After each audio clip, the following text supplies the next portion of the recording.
Nos vamos directas a un set de rodaje, en Palermo, en Buenos Aires. Allí está la actriz Griselda Siciliani, en pleno final de grabación de una serie.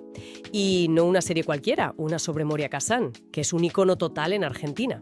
Un personaje en sí mismo, ¿sí?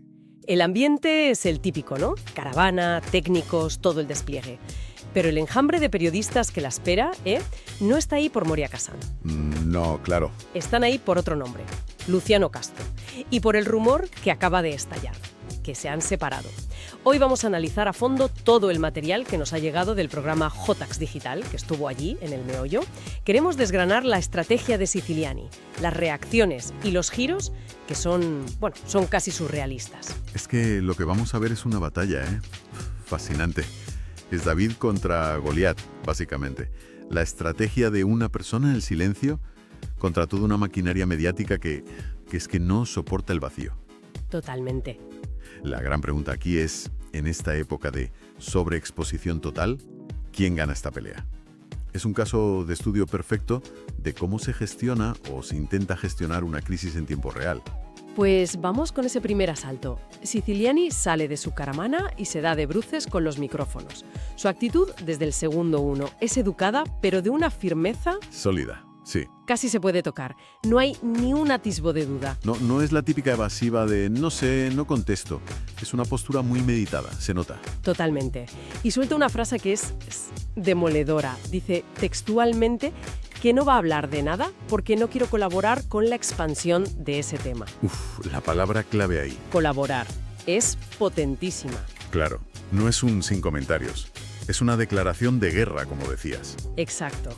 Lo que es fascinante aquí no es solo que intente cortar la información, es que está intentando, por así decirlo, desmonetizar el tema. Explica eso. Su silencio no es pasivo. Es un acto casi de sabotaje al modelo de negocio de esta prensa. Un modelo que depende de que ella colabore para generar contenido, para vender. Les está diciendo, conmigo no vais a hacer caja.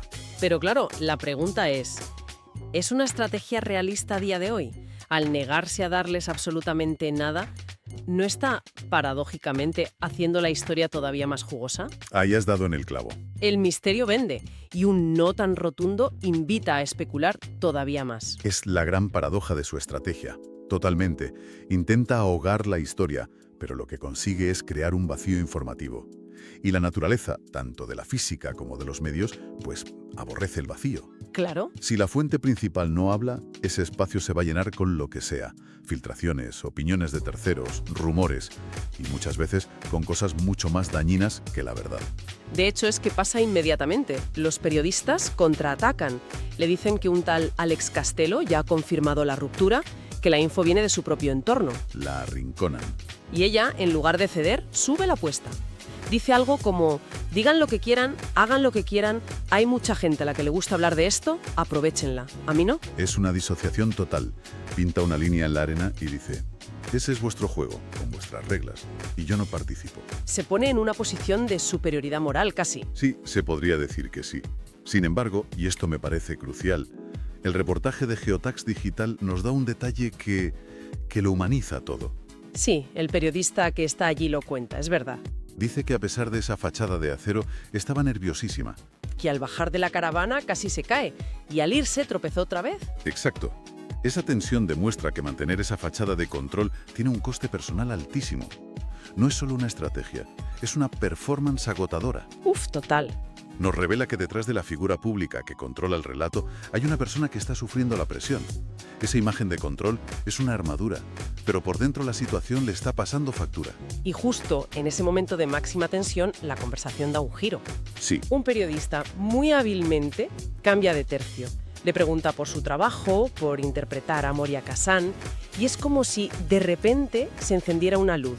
Pasa de territorio hostil a su refugio. Tal cual. El lenguaje corporal le cambia, el tono de voz se relaja, sonríe. Claro, el trabajo es su espacio seguro.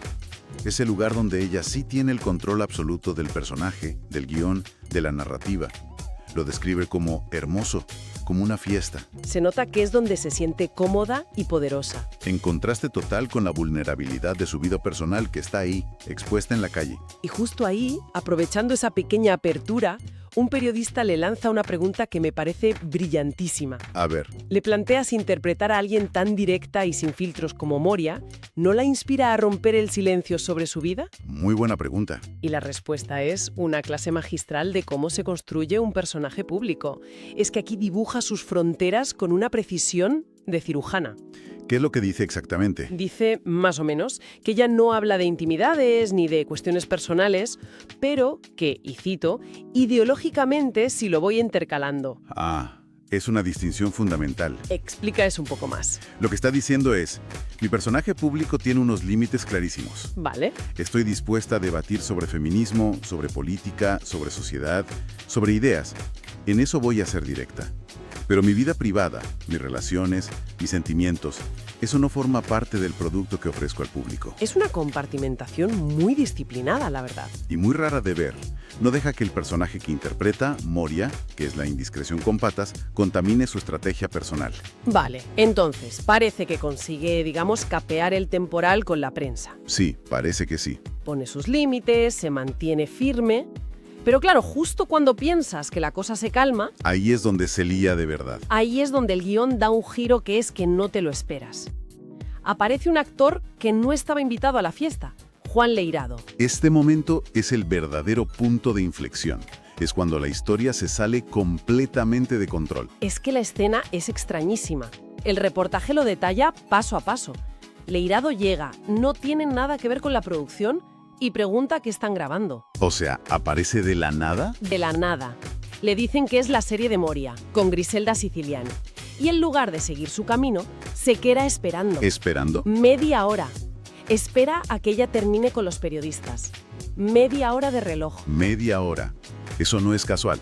Tenía una intención clarísima. Clarísima. Y cuando Siciliani por fin se está yendo, Leirado se acerca, la pilla por sorpresa y la abraza. Uf. Ella sigue caracterizada como Moria. Él le susurra algo al oído y los micrófonos, que están a 1 metro, captan o creen captar una frase terrible. ¿Qué frase? Te engañaron. Madre mía. Con esa frase la historia cambia de dimensión. Por completo. Ya no es un rumor mediático sobre una separación. Se convierte en una acusación pública de infidelidad, hecha en persona por un colega del gremio, en plena calle delante de las cámaras. Es que introduce un elemento de traición, de drama personal que es muchísimo más potente que cualquier especulación de un programa. Infinitamente más dañino, sí. La situación es de una violencia brutal. Pero la pregunta que se queda flotando es, ¿por qué? ¿Por qué un colega de profesión hace algo así? Esa es la pregunta del millón. ¿Es un acto espontáneo de un amigo preocupado? ¿Una torpeza increíble? ¿O hay algo más? Y eso es lo que hace que la situación sea tan incontrolable para ella. Si es un periodista, sabes cuáles son sus motivaciones, su trabajo. Pero aquí, ¿quién es Leirado en esta historia? Claro. ¿Un justiciero? ¿Alguien que busca su minuto de gloria? ¿Un mensajero? Su intervención rompe una regla no escrita del gremio. Ya no son los periodistas contra ella. Es uno de los nuestros el que la expone. La deja totalmente vendida. Transforma un asunto mediático en una posible traición personal y lo hace en el espacio más vulnerable que te puedas imaginar. Y su reacción a esto es fascinante. No responde como Griselda. No se derrumba, no se enfada. ¿Qué hace? Usa al personaje que lleva puesto. Se pone la máscara de Moria Kazan como si fuera un chaleco antibalas. Exacto. El reportaje dice que le suelta frases en plan, ay, bueno, papi, después te llamo, te hablo. No es una respuesta, es una performance. Es un segundo mecanismo de defensa, completamente distinto al primero. Con la prensa usó la firmeza, la distancia. Ante un ataque personal inesperado de un colega, recurre a la interpretación, a la ironía, al personaje. Es una forma de desarmar la bomba, ¿no? Sí, de quitarle solemnidad al momento para poder escapar. Es un escudo social brillante, improvisado en una situación límite. Pero el daño ya está hecho. Toda esta secuencia llega de vuelta al plató del programa y el rumor inicial ahora es un incendio forestal. Claro. La conversación ya no es si se han separado, ahora es por qué. ¿Quién engañó a quién? Y aquí vemos cómo la estrategia de crear un vacío le ha explotado en la cara. Totalmente. Ese vacío que ella dejó se ha llenado, pero no con especulaciones vagas, sino con la palabra engaño pronunciada por un actor en plena calle. El debate ahora tiene carnaza de la buena. Y los tertulianos empiezan a hacer apuestas, literal. Le pongo una ficha a la reconciliación, dicen unos. Otros lo ven imposible. Su vida personal se ha convertido en una quiniela nacional. Vaya tela. Y cuando parecía que no cabía nadie más en este drama, la historia da una nueva vuelta de tuerca. ¿Aún hay más? Entra en escena, desde el mundo digital, un tercer personaje, Candelaria Tinelli. El golpe de gracia a cualquier intento de control. Totalmente. El programa muestra una publicación que Tinelli sube a sus redes, una foto de una taza con la cara de Luciano Castro, el ex de Siciliani, y un texto que dice: «Buen día, guapa». Uf. Y la interpretación en el plató es unánime inmediata, me imagino. Unánime. Esto no es una broma inocente. Dicen que es un guiño más sensual, una provocación en toda regla. Claro, y esto demuestra la velocidad asombrosa con la que estas narrativas atraen satélites. Personas que, intencionadamente o no, se suman a la historia. Le añaden capas de complejidad, de rivalidad, de morbo. Y la hacen crecer hasta un punto en que es absolutamente imposible de gestionar para los protagonistas originales. Es el ejemplo perfecto de cómo una historia personal es secuestrada por el ecosistema digital y mediático. Siciliani intentó construir un muro alrededor de su vida privada, pero la realidad es que ese muro hoy es de papel. Es muy frágil. Cualquiera con una cuenta de Instagram puede hacer un agujero en él y avivar el fuego. La narrativa ya no le pertenece en absoluto. Ahora es un culebrón escrito por un comité de redacción formado por periodistas, actores y cualquiera con un móvil. Entonces, si recapitulamos, tenemos a una actriz que intenta ejecutar una estrategia de silencio férreo para proteger su intimidad. Sí. Una estrategia que se ve dinamitada primero por la intervención de un colega en la vida real y luego por la publicación de una tercera persona en el mundo virtual. La tensión fundamental es, como decíamos al principio, una lucha por el control del relato.